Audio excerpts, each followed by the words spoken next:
Hello, ladies and gentlemen, and welcome to the Say Report. I'm your host, Devon Decker, and joining me, my host companion, Sejohn Sarowick. Sejohn? Yo, hey everybody. I'm sorry, burping over here. Pardon. I had no idea you were burping over there. But I Yeah. appreciate you telling the audience, because they have every right to know. That's what freedom of the press is. I don't know. Well, I'm making up for all of the disgusting mouth sounds they heard in the very special episode last month. I just want them to understand that we do try and keep it to a minimum normally. I really enjoy that last month when it was 5 days ago. Not That's wrong. the coolest. It's not. No, you're technically correct. The best kind of correct. But yeah. So yeah, welcome to the Say Report. We're a show about everything. We try to talk about everything in the world, touch on all we can, so that you get a well-rounded view of our week, our past week in the world. I have no idea. I am so thrown off by this time change. Yeah, it seems to have affected both of us a little bit. What's going on, man? You straight up were just like, what day is it? Yeah, like it's coming home when it's dark. I was talking to Will earlier, and I'm like, man, like this time change is killing me. And he's like, oh, we did it a month ago. So it's like, that makes sense, because then it's a general transition into nighttime at 4 o'clock. And instead of just, hey, yesterday at 4 o'clock, it was light, but now it's dark out. Yeah, there's no buffer zone whatsoever. Like, we just want to slam ourselves into it. And usually I'm all for going from easy mode to hard mode without any warning. But this, it just threw me up. I had to ask Sejohn what time we record. What time do we do this thing that we've done every week since I moved here? Yeah, no, I know, man. Yeah, and I've been watching shows, and I saw a movie that kind of messed with me to the fact that I needed to watch it again. So hopefully you've seen it, so we can have a fun discussion about it. Otherwise, I'm just going to be yammering at you for a while. Madam Secretary has just been going off, and I'm finally ready to share some of that. I have a lot of fun things to share. But first, I will cede the floor to thee, my good sir. How is Sejohn today? Pretty good, man. Like I said, just trying to get back on track here after the weirdly kind of like celebratory month of October I had this year. I don't know. It seemed like a lot went on this year in October for me, besides the usual, you know. So I'm just kind of like recovering. November is going to be like my month of taking it easy, and that includes Thanksgiving, which I'm actually kind of pumped for. I'm excited for a nice, easy Thanksgiving this year. Good. I'm glad to hear that. Yeah, it does. It feels like October was like forever. Like, it felt like it went on forever. I wonder if that's because I wasn't drinking, but that can't be it, because then I'd have a problem, and this show drastically turns. I think I did so much in October, it feels like, and it was all like in service of getting to Speed Gaming Live and making sure that I saw everybody that I wanted to see and gave them enough time before I ran off to Virginia for what ended to be 2 nights. Yeah. Like, yeah, man. I feel like I was doing all of this prepping for like the last week of October, including November 1st, because, you know, for a lot of people, partying on Halloween night on a Thursday is not going to do it with work on Friday, right? So I ended up going to a lot of different like Halloween-y things kind of still over this weekend, still kind of like people trying to get it in at the last minute. And I don't know, like, we had this weird discussion beforehand where we were like, is that kosher? Is that cool to have anything Halloween-y after October 31st? Because like having it the weekend before would have been great because of my birthday and all, but that's a separate thing. For a lot of people, like celebrating 5 days early, 6 days early, they're not ready. Like nobody's gone out and bought half of their costume at that point. So like we were like, well, half the people aren't going to show up if we do it beforehand because they're just not in the mood to do it yet. If we do it after, everybody will show up, and who cares? Like it became this conversation of like, who's the Halloween police that are going to stop us from having a Halloween party on November 2nd? I'm pleased to announce that I am the Halloween police. I was deputized. No, I think I do have an issue. First of all, I feel like Halloween was this holiday I used to love. Like I used to absolutely love it. And as I've gotten older, I don't love it as much. I feel I've grown a little cynical about Halloween, but not the day. The 31st, I'm all about going balls to the wall for it. But Halloween has become its own season now. And I think that might be why I actually felt like October was forever long, was Yeah, man. because it felt like every single day in October was in service of Halloween.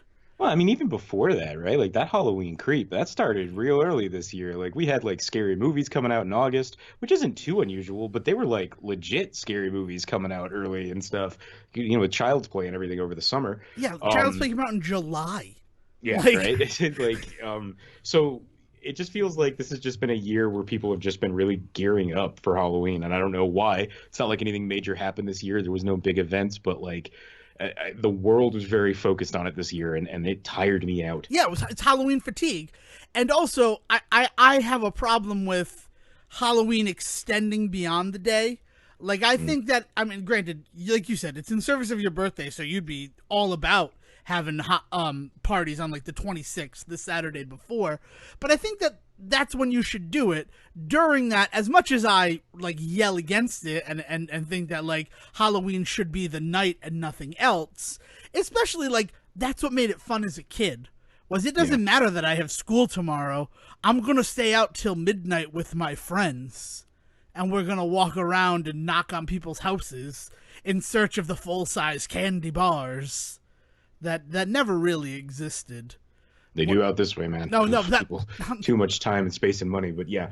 don't know. I mean, I'm sure they did exist. It just felt like it was always this unattainable goal, which was Right. nice. It's my own personal great pumpkin, the search for the full-size candy bar.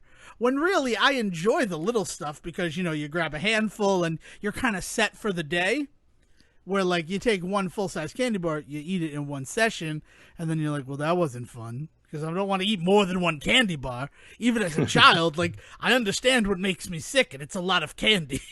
See, no, as a kid, man, give me full-size candy bars all day, every day. I could pound through 3 Kit Kats in an hour if you let me. Like, every time we got those, like, boxes of candy to sell for band, you had to look out because, like, my parents would end up spending $40 on me.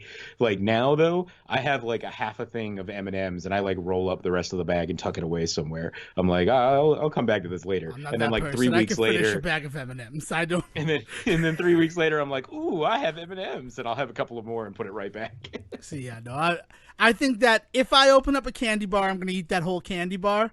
I do like the ones that are 2 bars of candy, the like shares. Like I think Three Musketeers does it. I know Milky Way does it. Where like I'll eat one and then I will cinch it off, but like for an hour later. But yes, it's just weird. But once Halloween is over, once the veil is once again restored between light and darkness, that is its weakest on the 31st of October, I feel like, it should be over. Like, so I'm okay with anything prior to it, but anything after it, I just feel like, just call it another type of party. Like, I don't know. It's just me, though. I know that's my own personal feeling. So I did nothing Halloween-y all weekend. And maybe that's because it's my mother's birthday, so we were doing stuff for her. Yeah. So, but what are you going to do? But yeah, I mean, I got Luigi's Mansion on Halloween, and I've been playing that. But the beauty of Luigi's Mansion is that it can happen any time of the year. That's the inherently scary thing about Luigi's Mansion, is that it's not like on October 31st the mansion is haunted by the boos. Boos are a year-round freaking predator. As we've seen in every other Mario game. Yeah, exactly. You have to constantly be on the lookout. Yeah. Oof, boos, scary. Weird they have a monarchy. It's a little like how did he be the problem that I have with a ghost monarchy is what's the rules of like secession? Like how who becomes the next king of the boos for a basically a mortal race? Right, exactly. Yeah, he's the once future and forever king. King right? forever. Yeah, man. I've always found it really interesting the way that the Boo hierarchy seems to work in terms of like who gets to show up in sports games and the like, and like who's relegated to side characters in certain moments. Because I feel like there is like one quintessential Boo who is the Boo that gets to like race the cart, right? Besides King Boo, but like In Double Dash, that's the only time King Boo raced. Right. So like I feel like like Boo showing up in places, he is Boo, right? Like it's not like it's a different Boo every time, is it? Oh God, is it? I mean, it could be by all accounts, but I like to believe that there's one Boo that they're like cool with, and they're like, oh, we should invite Chester. Like, Chester should come out and race with us. Chester brother freaking loves party games. Mm-hmm. We got to get Chester up on this board. And I feel Chester like Mario, he was the third brother who passed away and became a Boo because that's what happens in the Mushroom Kingdom. But they still hang out with him. he's cool. He's not a total jerk. Also, the size of the Boo, like, it's definitely one of those where, like, the bigger you are, the more power you have. Like, the big Boo, that guy's the man. Yeah, how do they get so big? Wait a minute. What about the Boos that turn into stone? Okay. Like, there's that one section in Super Mario World. It is the Chocolate Island Ghost House where they turn to stone when you're looking at them, and you use them as platforms. Like, what happened to those guys? So does Luigi's Mansion address any of this? No, not at all. In fact, all right, so Luigi's Mansion 3 came out. I don't know if I've ever talked about my weird history with the Luigi's Mansion series on the show. But I love the first game. I think the first game is excellent. It's like a tight, compact, very well put together story. And then we waited years and years for Luigi's Mansion Dark Moon to come out. And that game is a mess. It's a total mess. Which one is the Dave and Buster's That's different. Ghost busting game? Wait, which one is that based? What world is that based in? Is that based in 2 or 1? It's more based in 2. Okay. Dark Moon. Okay. But also that one's weird anyway. Yes, I love it. I really enjoyed that one, but it's very much it feels like an offshoot of the what the hell is it called? Scare Scraper co-op from Luigi Dark Moon. Jeez, I can't believe that I remember that name. But the issue with Dark Moon is at the time Nintendo wanted to compete with mobile games, which is the grossest thing I ever have to say. Whenever I talk about it, I just feel dirty saying that. Yeah. But they did. They felt this need to compete with mobile games, and mobile games gave you a quick thrill. Yeah. Like, you popped it out, you completed something, and you felt an accomplishment, and then you went on with your day. Is this a pre-Pokemon Go that we're talking about here? Way pre. Like, this is like 2000. And that's not even Nintendo. Mario Run would be a better example, I guess. Right. But it's like 2012, I want to say it came out, maybe 2013. I didn't complete it until 2016. I know that much for a fact. Like, I sat down and said, I'm going to finish this game even though it's garbage. And the reason why it's garbage is because the things I like about the first game is that it's one unified location and you're exploring this one unified location. In this game, it's 5 separate areas, 3 separate mansions, and then like 2 like other haunted, spooky areas. And you go in with a mission, you complete the mission, and then you get sucked out and brought back to the lab, and then you pick another mission and you go back in, and all of the exploring that you've done before is like reset, which is annoying. Yeah. It's not what is that called? A constant world. I forget what the term is for it. That's a shame. That sucks. So because like half the fun of Mario games, right, is like completing and like moving on and progressing. And if that progress isn't visual, isn't tactile in a lot of ways, like, it's no fun. Right. And they try the worst offense before I get to where they try to like excel and then they just botch it there too. The worst offense is certain doors on certain missions lead to different places. Like, oh, here's a bonus room, or here's a challenge, and then if you go on the next mission, like, that door will just be a fake door, or like it won't be the same exact room that you went into. So it's like, it just feels so weird. Like, there's no unity at all, and all of the ghosts just feel the same. Is there any like narrative that's like kind of addressing some of this stuff? Like, are the rooms changing? Is that what's going on? No, it's never stated that these like places are in flux.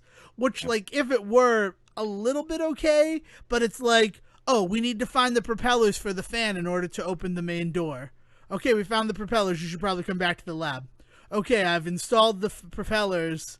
go out there, use your vacuum to get them spinning. That'll open the main door. Okay, you opened the main door. You got to come back to the lab. It just feels like it keeps getting in its way. Yeah. And then the bosses are just like regular ghosts, but this one has a pumpkin on his head. So you have to find a way to get the pumpkin off, and then you just catch him. But we were talking about booze. The biggest defense in this game, the booze in the first Luigi's Mansion, you just like suck at with the poltergust until they don't have any power left and they get sucked into it. Beginning with Luigi's Dark Moon, you grab their tongues and like you pull back and you kind of Angry Birds them, and you want to Angry Birds them so that they hit the wall and damage themselves until they have no health left. And that's kind of annoying. Yeah, that's really weird. Why not at least change it up and like sometimes you grab a tongue, sometimes you grab a tail, sometimes you grab an arm. No, it's always the tongue. And it's like, and you always gotta pull back, and then you let go, and they go flying, and they like damage themselves against all the structures. I'm imagining there's just a terrible sound effect to go along with it too. Yeah, that you have to listen to every time you do it. Yeah, it's not great. So Luigi's Mansion 3 comes out, and I was initially hesitant, but by all accounts, it looked like you were exploring the hotel. And it was a unified location again. Right. And it is. I'm happy to report that it is a unified location, and it does feel like Luigi's Mansion the first in that respect, which is awesome. Where I have issues are you still catch the boos via their tongues, but we're post Ghostbusters. So you slam them, like in Ghostbusters, the video game, you weaken them to the point where you capture them in the proton stream, and then you slam them up against the wall until like they're dazed, and then they can be put into the trap because they're not fighting; they're like knocked out in the air. Right. Got it. You can do this with regular ghosts as well, where once you have them in like the sphincter of the poltergust, there's a better word, but sphincter is all I could think of. You could then slam them around and do damage to them. And you could also damage other ghosts with them in that scenario. You bastard. What? Victor! I had to mute. I was fucking dying over here. Aperture? Should I have used aperture? I mean, they're the same word. Iris. The hole of the hose on the poltergust. And then for boos, you do that, and you grab them by the tongue and you slam them. But unlike every other ghost, which tends to take about 20 damage from being slammed, boos take 1 hit for every time they hit the ground, and the minimum is 20 HP for them. So it's just like annoying. But they've also made really good use of, like, you got a black light flashlight in Dark Moon, and that feels really good when exploration is key again. Like, I never wanted to explore with the blacklight flashlight in Dark Moon because I knew that anything I found would just be reset when I came back. So I only used it for story related things.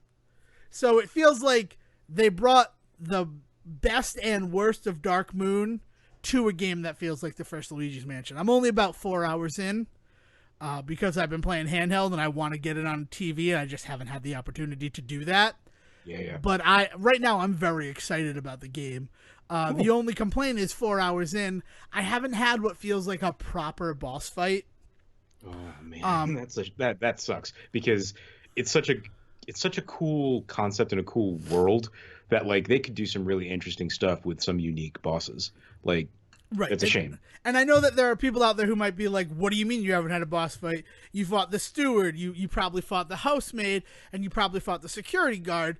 But if you've played the first Luigi's Mansion, those feel like, when you catch the father and the mother, but then you go fight the baby, and it's like a boss arena. And it feels like bigger than everything you've been doing up to that point. Like, especially considering the security guard, you fought other ghosts that were wearing like mirrored sunglasses, and you just had to apply that to him. Yeah. Yeah, it's a, but you want your boss fights to be more bombastic, Yeah. It's one of the things that I've really, I've been replaying Link to the Past on a virtual console, and I've been really, really admiring the boss setups in that game and the way that they really take, it's funny because you mentioned like, okay, you did this thing with the ghost before, you know how to defeat him now, which is, that's basic video game logic. That's how video games should work. This thing that we've been showing you how to do, apply it in this new way. That's the problem, right? Is it doesn't feel new, right? It feels like it's the same way. Whereas like something like A Link to the Past, that ability to apply what you've been doing for the whole dungeon in a little bit of a unique way for the boss makes that game just stellar. Yeah, there's a reason why I play it like all the time. Mm-hmm. Yeah. Well, and so that's the other disappointing thing about hearing that the boss battles haven't been great so far. Is, I mean, it's not like Nintendo doesn't know how to do that. I mean, one of my favorite boss battles of all time is a ghostly Nintendo figure in the Rabid Ghost opera singer in Mario Rabbids. I gotta go back to that game. I gotta be honest. I still stopped at the ice golem, but continue. I'm sorry. No, I mean, even the ice golem is still pretty fun. But then you get into the Donkey Kong stuff, and that has some really good boss stuff in it too. So like Nintendo is capable of doing that kind of thing. It's disappointing to hear them not applying it. And honestly, what is one of my favorite like ideas, like the concept behind Luigi's Mansion, is so much fun to me. Right, and again, I just might have not gotten there yet. Especially since I unlocked the 4th floor. I just got the elevator button for the 4th floor, and it's called the Great Stage. So like that sounds like where you would fight a boss. It sounds like it's setting up for that, but it's just one of those things where I'm not upset about fighting these mooks. That's always been part of the Luigi's Mansion experience, is these mini bosses who like have enough to have a backstory, but are not like bosses. It's not like fighting the baby. It's not like fighting the boo that's made up of 40 other boos, which answers your question of how do boos get bigger. They definitely like symbiote together, coagulate. Yeah. I like, what did you like? they come into each other. I can't remember what the second boss is in Luigi's Mansion, and that's making me kind of sad, but it's okay, whatever. I haven't played it in forever, but yeah, I have to go back to it, and that's what I'm excited to do after I finish this game. But I'm enjoying it. Like I don't want anyone to think that I'm not enjoying the game. It's just I'd like a substantial boss fight, especially since that was one of those moments that I felt was really lacking in Dark Moon. However, they avoided what I hated in Dark Moon, which was an upgrade system that meant friggin' nothing. Because by the 3rd mission, you were getting money hand over fist, and everything was upgraded to its highest level. Like, I wasn't even trying for money, and was at the highest level I could be by the 3rd mission. Okay. So, it's like... But you feel like this time it's a little bit better paced out? There's nothing. There's no sort of upgrade system. Like, you're given... It's cool. It feels like a Metroid, or to use Ghostbusters again, like Ghostbusters. Like, I've been doing research while you've been out catching ghosts, so here's an upgrade to the Poltergoo, which is the Poltergust GOO. So I'm just calling it the Poltergoo. And that's because of Luigi. But, like, you don't have Luigi until about an hour into the game. So you see these moments where, like, oh, I bet I could use him. But then you get him and it's like, oh, let's go back and use it. So it feels like a Metroidvania where you're doled out things, and the only thing that will be disappointing is have everything. But at this point, I still feel like I don't have everything, because there's things that I've like bashed my head against the wall to try and solve, but I don't have the tool to solve it yet, is what it feels like. Well, very cool, man. Very cool. I'm glad that you're enjoying it as much as you are, and it sounds like it's hitting. It sounds like it's hitting just the right spot for a lot of people. You know what I mean? Like I haven't heard a single person that's put hands on it that's been disappointed. It's not popping off like I kind of was hoping it might, but that's just me wanting everything to succeed, kind of. But but I'm happy. I'm happy that it seems like it's gonna make other people happy, and it's gonna stick around. It's not gonna get buried like Luigi Mansion 2 seems to have been. Yeah, and actually, I've had conversations with some people like on Twitter about, I agree that there's Dark of the Moon stuff in it, but they've almost sort of shaved off the sharp edges so it sort of fits into the continuity better, and I can't disagree with that argument. Like they said that, and I'm like, yeah, it's a solid argument. It still just reminds me of how unpleasant Luigi's Mansion was, and that's a shame. Mm.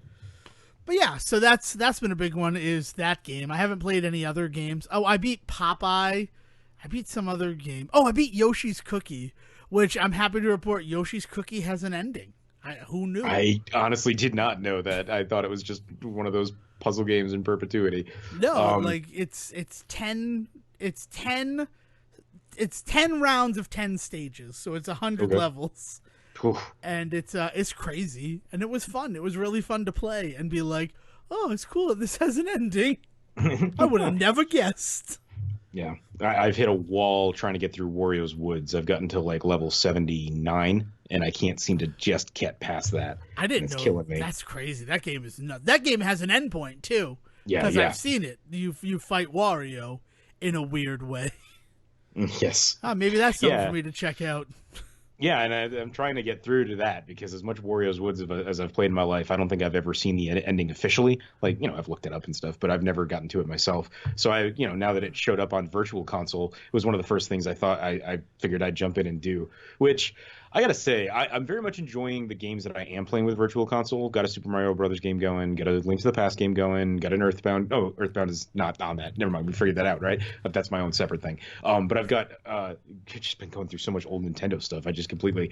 But I've even got on the NES, I've got Wario's Woods going. I've got a what's the one that becomes Dr. Mario? What It's do like you Pokey mean? Pokey Panic, Doki Doki Panic. Puyo Puyo. Puyo Puyo, that's what it is. Yeah. Yeah. So, and it literally just gets reskinned as Dr. Mario when it eventually it's even very level similar. designs. Yeah, they added the viruses to make it Dr. Mario, but Right. that's the only change. And so I've got a couple of those games going too.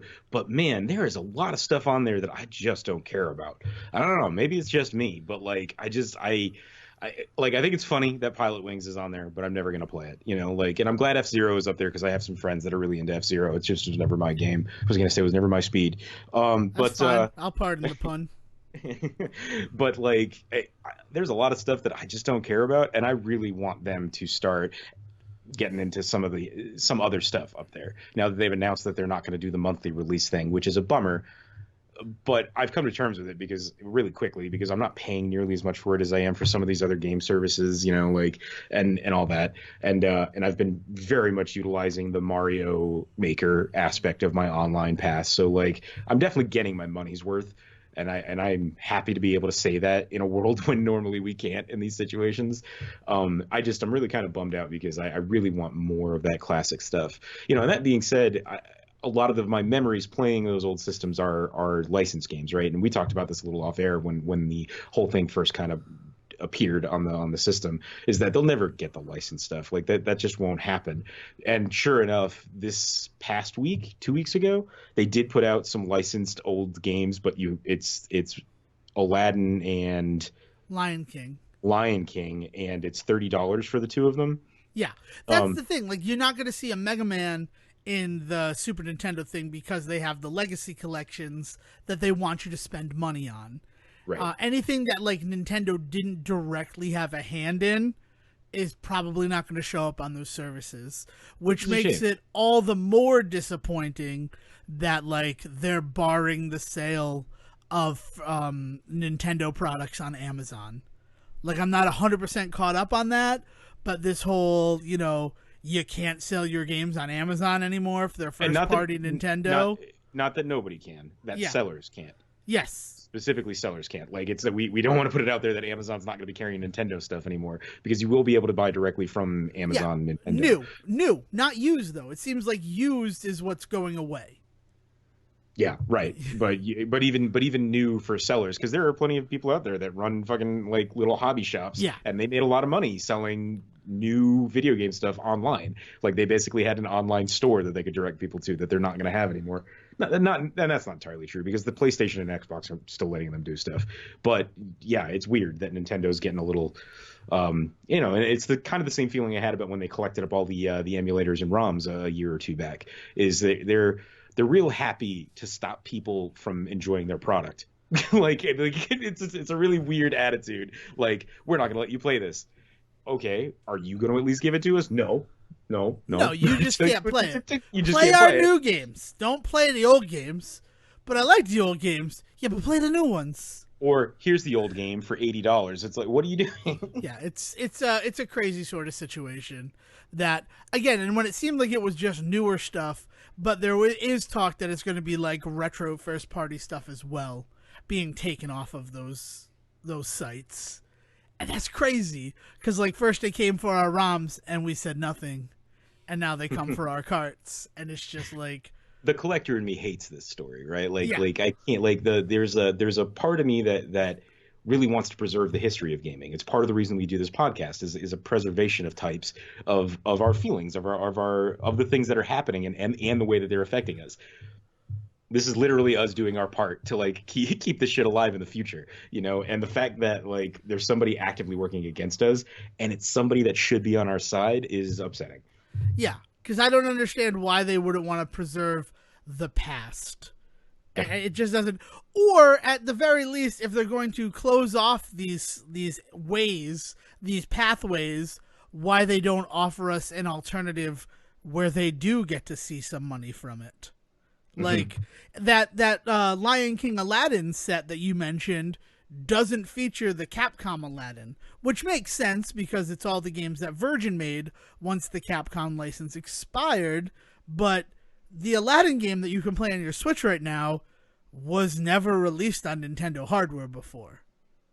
So it's very strange. Yeah. It's weird. It's like, hey, here's this thing that you loved, but not the exact thing that you loved.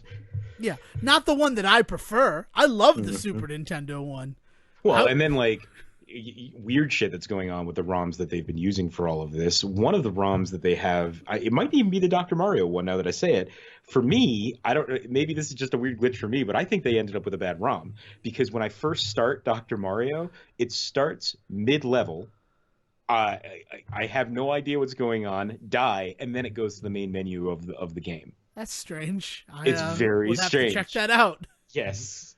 Yeah, it's very bizarre. At first I thought it was because like I didn't know if it was like a save state, like somebody had been playing before me. But first of all, nobody else in this house has been playing Dr. Mario. Secondly, it doesn't make sense with the way that you're loading the game up. It wouldn't load into a save state. Like you have to, it's very you bizarre. have to hit the ZR Right. to bring Right. that menu up.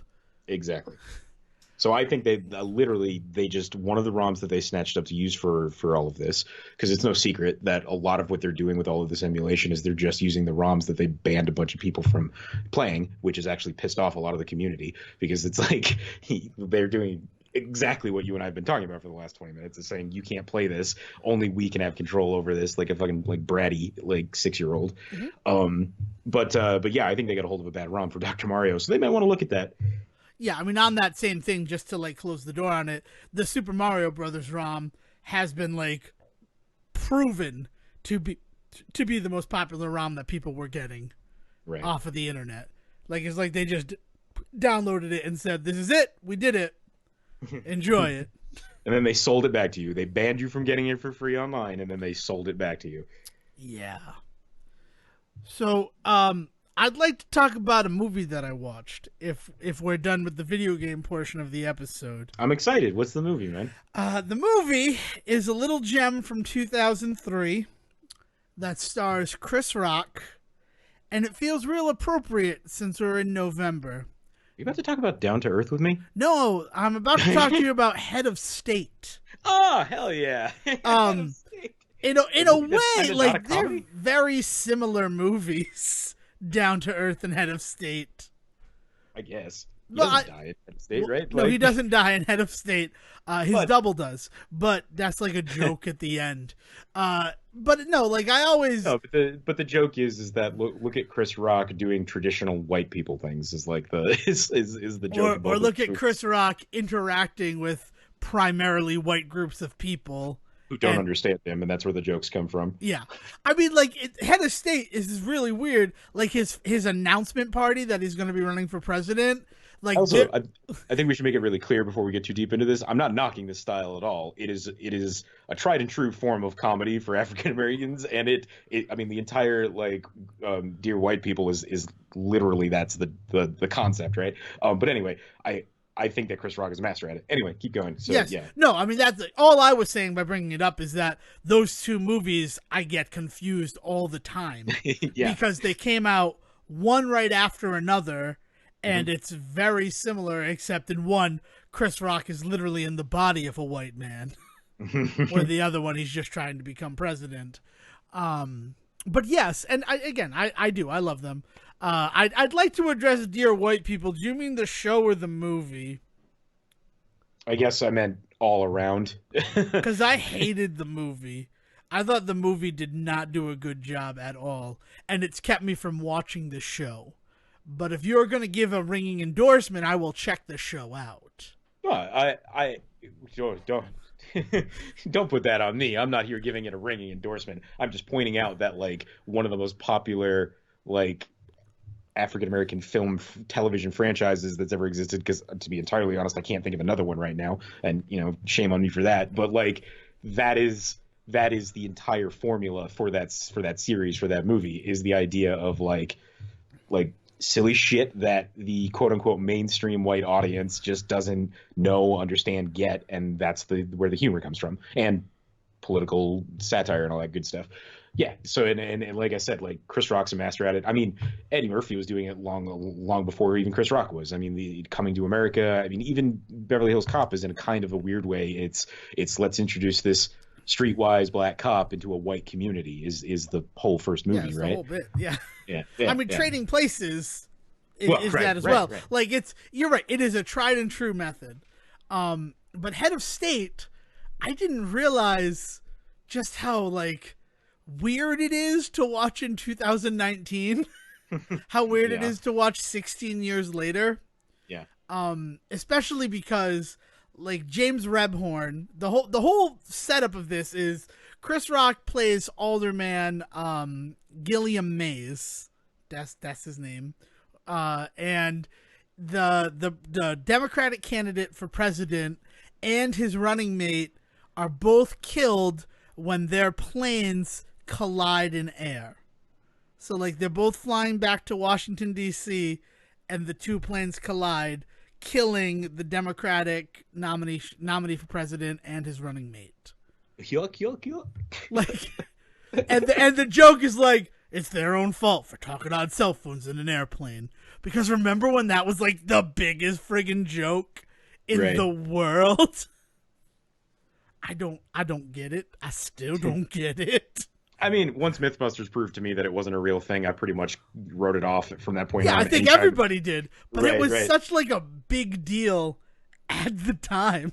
Like there was a time in our lives where you can't use a Game Boy during takeoff because of the radio waves. I remember a time when a man like stared me down because I still had like my fucking Walkman on when they were trying to take off, and I was like on a plane trying to go to Disneyland with my family. And I definitely got the Deborah Sarek special of just do what he says. Like the sigh and just like, you're not gonna win this, just do it.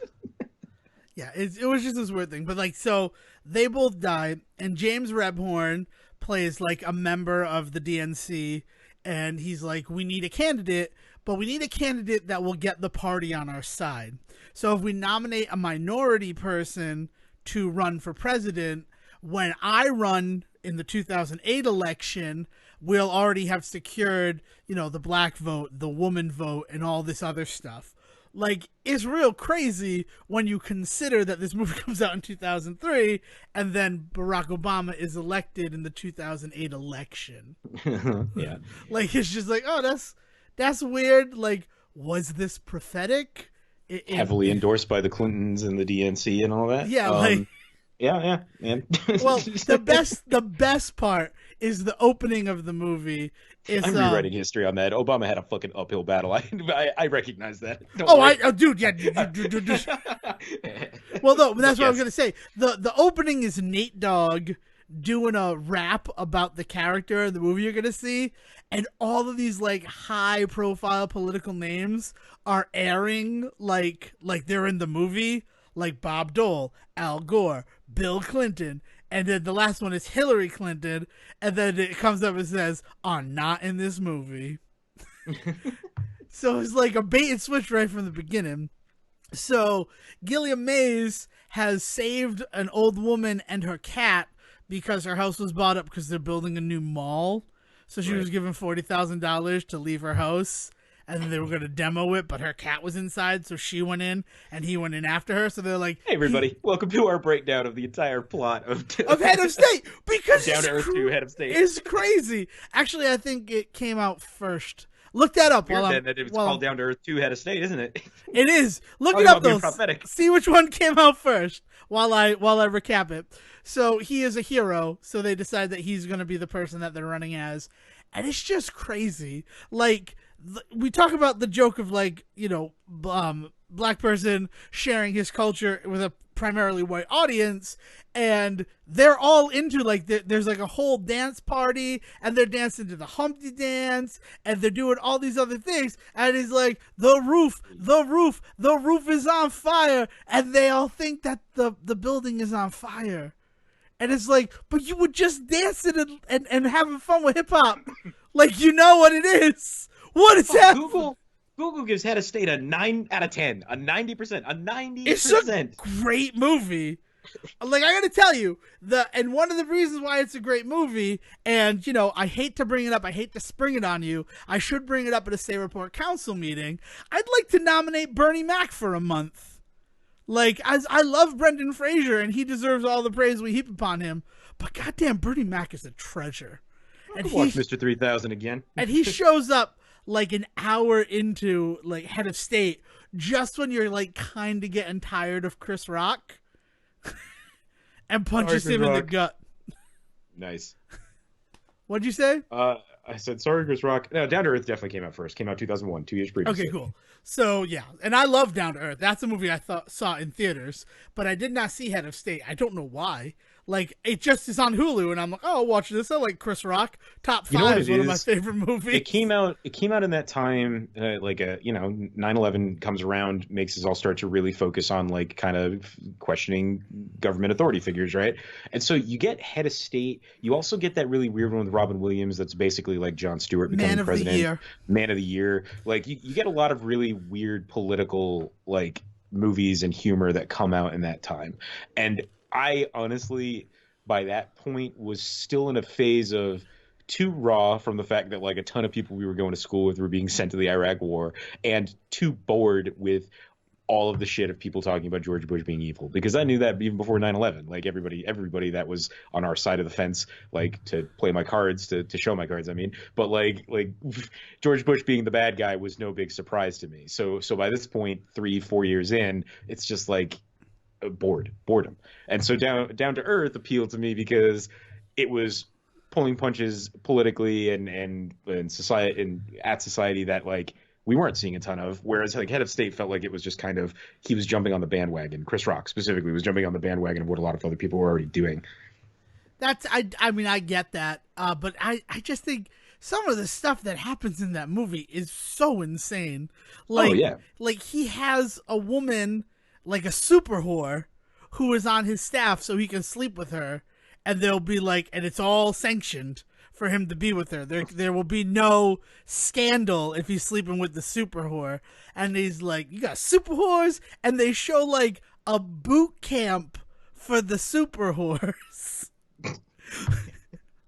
Like, it's ridiculous. Like, yeah, I mean, I get, and it's especially weird. Like I said, like, watching it through 2019 vision, it's like, wow, a lot of this satire, this stuff is, like, almost real. Like, maybe not super whores, but just, I don't know. It's a great little movie. It's just so weird that, like, no, but believing that there is a president sitting in the White House that is DTF and super cool with paying women large amounts of sum for money, for sex, I mean, is suddenly not a joke. Like, right. I mean, that's not even it. Like, tied to it, like with all good Chris Rock movies, is a love story. Mm-hmm. And he is trying to, like, the girl who works at the gas station, he's trying to, like, fall in love with her. And there's, like, a nice little romance story going on there. Yeah. But his ex-girlfriend, like, she breaks up with him at the beginning in this insane rant where, like, you expect her to grow horns and, like, bat wings. Because she's, like, throwing it and she's just, like, 17 different personalities screaming at him. Like, it's a nice showcase of that actress's, like, skill, but it's like this crazy thing. And then she finds out he's running for president and she keeps showing up acting like they're getting married. And the movie's nuts. Like, I love it. I had to watch it again today because it's just been stuck in my head since I watched it on Friday. Fantastic. It's really good, and it's on Hulu, and I recommend it. It's weird. This is a good November to watch it, because while there are some definite, like, important, like, state and local elections you should be keeping an eye on, we're just far enough away still from some real big ones in the coming year that, like, now's a good time for political humor before it starts to, as it did for me back then, get to a point where you're just sick of it. Yeah, before it's oversaturated market, I recommend watching it. If just for Nate Dogg, but also for Tracy Morgan basically playing Hustle Man from Martin, which is like highlighted because they're sitting there watching Chris Rock debate the guy who's running on the Republican ticket, and he's like, "Yo, when we gonna watch Martin?" And it's just like, "Oh, Tracy Morgan, if it weren't for Martin, would you even be famous?" Oh, Hustle Man. Season 3, episode 10. Why? Why would there need to be an encyclopedic knowledge of Martin? I love Martin. It got me through my job on Carnival Cruise Lines. Me and my roommate bought the first 2 seasons of Martin, and then it became like our religion. We were like, "Damn, Gina," all the time. Oh, man. Like, it was just, like, Martin just has this weirdly special place in my heart. And then it's like, wow, Tracy Morgan's just kind of playing his character from that. But, like, post-SNL.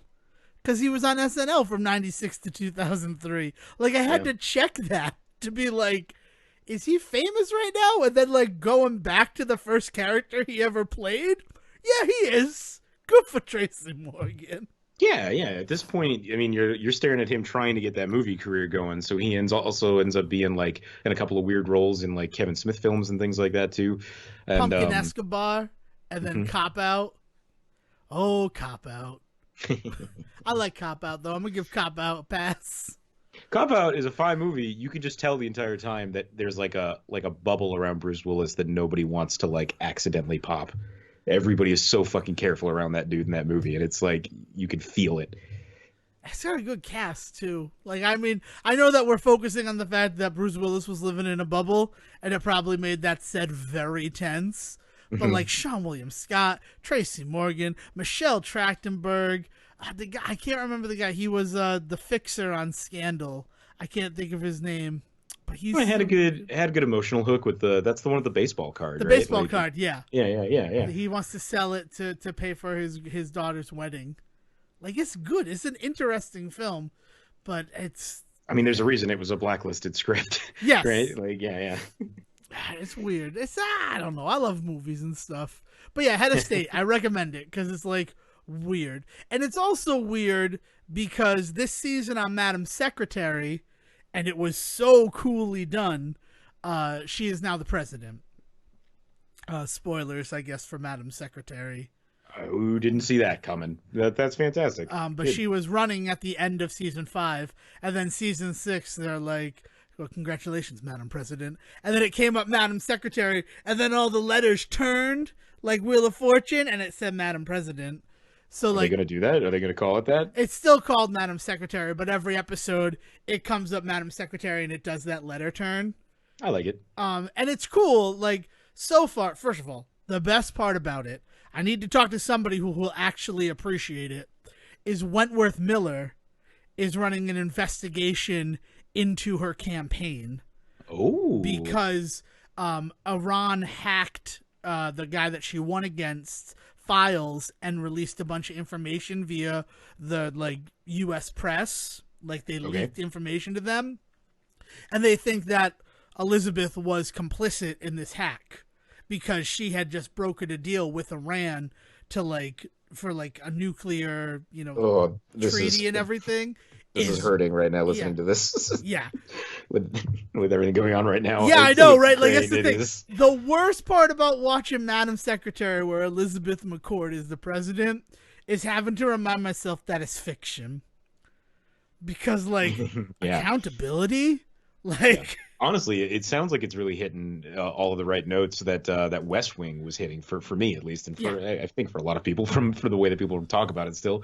But like that idea that like ripped from the headlines feeling of, but not in the Law and Order style where it's directly like on the nose referencing. Although the stuff with Madam Secretary is a little on the nose at the moment from what you're describing. But like West Wing at least always had that really really nice feel to it of like this feels like this is what's going on right now without pointing at anything specific that's happening right now, which is why it's still a good watch to go back to. Yeah, I mean, West Wing is one of those shows that it feels like this is what would have happened if Al Gore had won instead of George W. Bush. Yeah, in a lot of ways. It feels like you're watching through a mirror into another timeline. Yeah, it's a literal alternate history show. Yeah. And it does not feel that way with Madam Secretary, like especially since she's just now president. Mm-hmm. Like, it's one of those situations where she was the Secretary of State. Like, it's borrowing more from when Hillary Clinton was Secretary of State and then the presidency.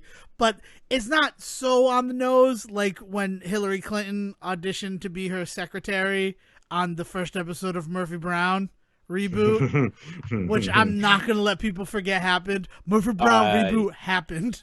Yeah, it happened, and we should never forget it. It was glorious. Good. It was so good. It burned so bright, it had to burn out so quick. Frank Fontana, man. I love Frank Fontana. And I didn't realize where that name came from in my mind until I watched the Murphy Brown reboot. And I saw him, and I'm like, oh, that's who Frank Fontana is. He's not real. I'm not Dan Quayle. But yeah, it's good. I've really enjoyed it. And the Rookie is the other show that I've like dumped a lot of time into. Hell yeah. Weird second season. Oh. No. I don't know how much you know about the Rookie or what I can spoil for you. Spoil all you want. I know generally what's going on. It's one of those. If the TV Guide was still a thing, it would be one of those shows that fucking magazine would eat up, right? And so, like, everybody would be talking about it, and like, all of the 40, 50-year-old women around me fucking love it. Season 1, yes. Season 2, I don't know if it would still get the ringing endorsement of TV Guide. Really? And that's the biggest issue that I'm having with it, is it doesn't seem like they know what they want to do. And that feels terrifying. Like, big kudos, the captain in the first season, she got killed while she was out on patrol with, Castle. His real name escapes me. And that bothers me. Nathan Fillion. He was in Two Guys, a Girl, and a Pizza Parlor. He was. Which is why Ryan Reynolds saying that he woke up once because of Nathan Fillion not knowing where he was totally checks out. But yeah, so like she was on patrol. She had gone out on patrol with him because his TO was like under investigation, and she ended up getting killed in the line of duty. And that was like a big moment because any show that does something like that really establishes the stakes. Like it's one of those things where like, no, they're willing to kill a character. Yeah. Yeah. And it's one of those, and it looked like it was really going to build from there. Like that was the 14th episode of the first season. And then the next 6 episodes was kind of the aftermath of that happening. And then season 2, characters are gone. Like one of them was just written off unceremoniously. They felt like they were going to do here's a new captain every week thing, but that hasn't happened. They just don't have a captain in their precinct. Weird. And John Nolan, that's Nathan Fillion's character, he still doesn't have a TO yet. Like the first episode, he was out with his with the sergeant, and then the second episode, a night general, which is like a detective who works at all hours in order to solve crimes was assigned to this 6-month rookie. And I'm like, well, that just doesn't make sense. Why would you give him to this guy who basically doesn't know anything to explain the precinct? And it's not like they give a narrative reason. It's not like he's like, I'd rather work with a rookie because, you know everything that's going on here. Like, it'd be very easy to transition that. He's just like, I know that officers do the real work. And it's like, this guy's been an officer for 6 months. Like, it's been weird. But I've only watched those 2, and I'm excited to watch another episode. But it just feels like the characters have not been consistent from the end of season 1 to season 2. I hate that kind of stuff. That's a bummer. It just gets under my skin in this weird way where, like, I want it to be good. So I think that's everything. I'm sorry. I'm Can rambling. I talk about happy stuff at the end? Yeah, of course you can talk about happy stuff at the end. That wasn't meant to be unhappy. I'm sorry. No. No, the rookie not doing as well as it was before is unhappy news to me, because I very much was in support of that show. I'm the kind of guy that, like, I don't love cop dramas, but I love that they exist. I don't think that there's any reason for the rookie to not exist. And so, like, the fact that it's out there feels good. And hear that it's not doing well, it does actually break my heart a little bit, despite the fact that I have no invested interest in the show itself. It's like the zeitgeist needs that show right now. So, like, I hope it pulls itself out of the muck. Yeah, so we've been talking about all of the stuff that we've been kind of, like, watching and getting into, and I did finish. I think part of the reason that the Halloween slog is hitting me so hard is that I never intended Hollow watching to be an every night thing, and then it actually, like, 100% became an every night thing. I can now say after 31 days, I ended up watching something Halloweeny 31 days in a row. So no more of that. Which I just need to one thing. Exactly a year ago, you're like, we can't commit to a nightly thing of Halloween because then going into Christmas and doing it, we're gonna want to kill ourselves. Yeah.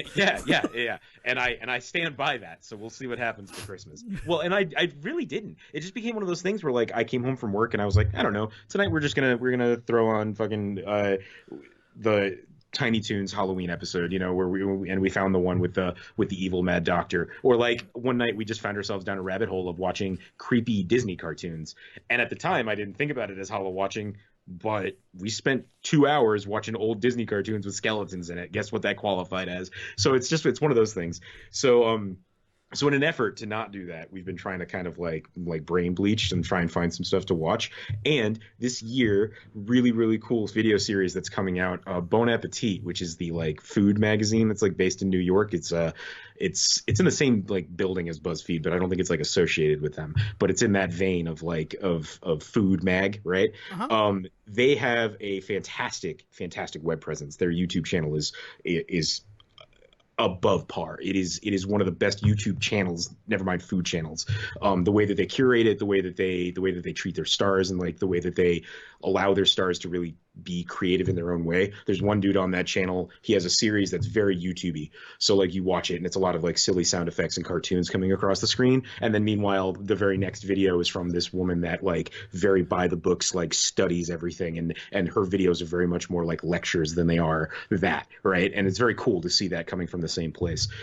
So what they do every now and then is I say every now and then, this is only the second time they've done it, is they'll get everybody on the crew together for one very special issue of the magazine, and now with the YouTube channel, one very special series on the YouTube channel where they'll all work together on one meal. And they did this a while back over the summer for pizza, and that's a great series. You should go check it out. So, like, one team takes crust, one team takes sauce, one team takes, like, toppings, right? Like, and then they all come together and they make a pizza. What they've decided to do this year, or this time of year, is Thanksgiving. So they've got a series that's this whole month. They're going to be releasing. They're lengthy videos. You got to be willing to dedicate. Like, I watched one where a pastry chef tried to make Sour Patch Kids. Claire trying to make fancy versions of foods is one of their big and one of our favorite series that they've got, and she's phenomenal. She's like, it was fun to watch. I'm like, I can't believe I watched 40 minutes of this woman trying to make Sour Patch Kids. Yeah, so strap in for like an hour-long episode. But anybody that watches like Food Channel stuff or anything on Netflix now with food, like that's just the format for food now. I wasn't upset. I just couldn't believe that 40 minutes had it's gone surprising. by.